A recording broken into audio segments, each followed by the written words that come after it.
Universidad ng Stigma.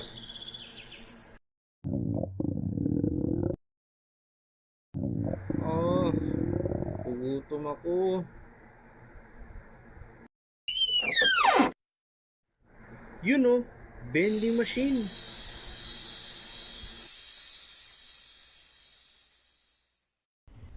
Teka nga, 20? Sapat na siguro to. Game! Clear. Clear.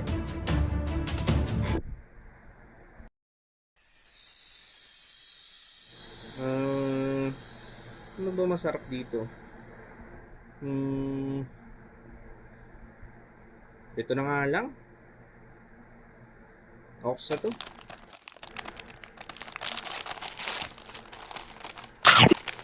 Um.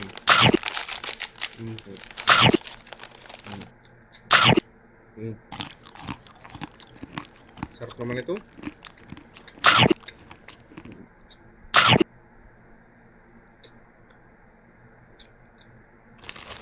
Sold. Sino yun? Sino yun magsasalita? Ito, nasa likod mo, dito sa bandang kanan ng vending machine. Ay, ikaw ba yung nagsasalita? Oo, Lupit ah. Basurahan nagsasalita. oo, nakaprogram ako na sitahin ang mga tao at turuan na itapon sa tamang tapunan ang mga kalat nila. Ako si Garbot. Anong pangalan mo? Angelo, boss. Nakita kita, tinapon mo lang yung balat ng chichirya sa sahig. Di mo ba ako nakita? Ay, sorry, boss. Sorry. Di mo ba alam na dahil walang disiplina ang mga tao nagkakaroon ng polusyon sa iba't ibang panig ng mundo? Sorry na, boss.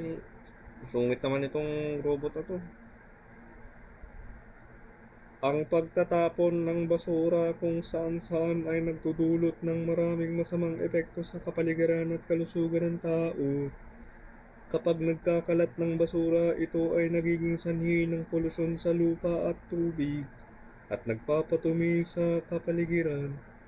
Maaaring bumara ang mga kanal at daluyan ng tubig na nagiging dahilan ng pagbaha tuwing umuulan. Nakakaakit din ito ng mga peste tulad ng daga at lamok na nagdadala ng sakit.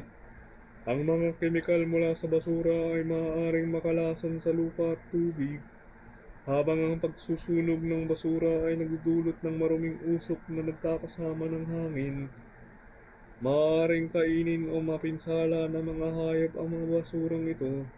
Karaniwang itinatapon ng tao ang basura sa ilog, kalsada, tabing dagat, bakanting lote at parke na nagdudulot ng polusyon at pagkasira ng kalikasan.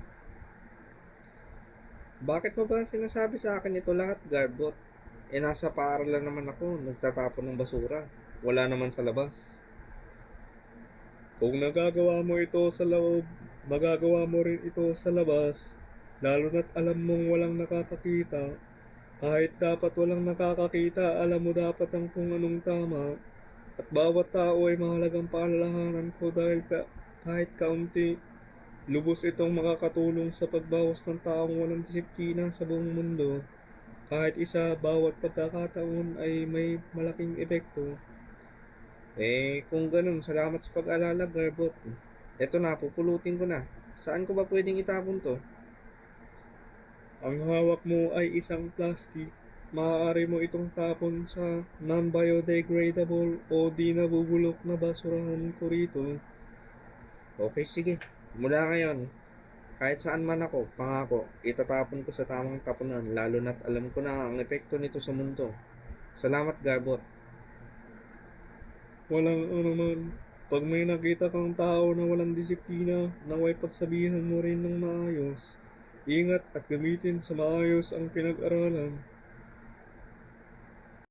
Genesis chapter 2 verse 15. At kinuha ng Panginoong Diyos ang tao at inilagay siya sa halamanan ng Eden upang siya ay magsaka at mag-alaga nito. Sa susunod na pagkikita muli sa Universidad ng Stigma.